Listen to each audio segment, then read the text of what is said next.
Can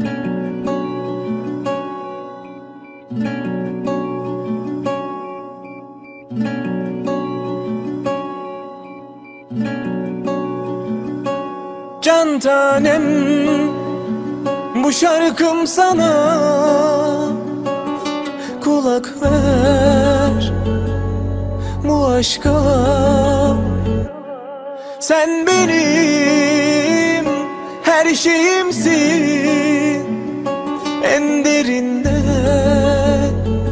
nefesimsin. İyi ki varsın canım, can yoldaşım, arkadaşım. Sensizlik zor gelir artık bana.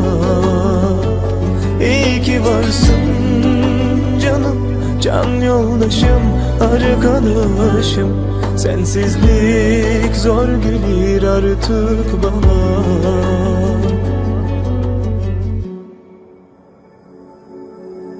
Sensiz olamam ben artık, sensiz yaşayamam. Sensiz kalbim atmaz artık yürek yaram. Sensiz olamam ben artık, sensiz yaşayamam. Sensiz kalbim atmaz artık yürek yaram.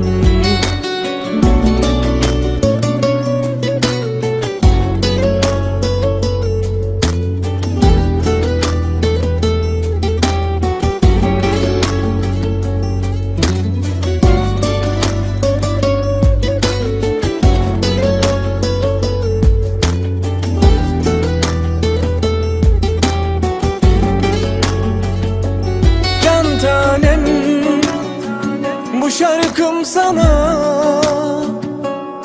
kulak ver bu aşka. Sen benim her şeyimsin, en derinde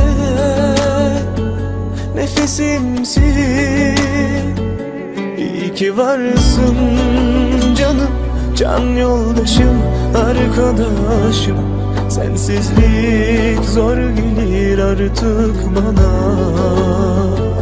İyi ki varsın canım, can yoldaşım, arkadaşım. Sensizlik zor gelir artık bana.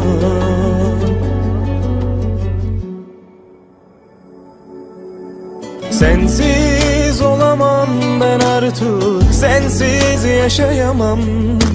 Sensiz kalbim atmaz artık yürek yaram.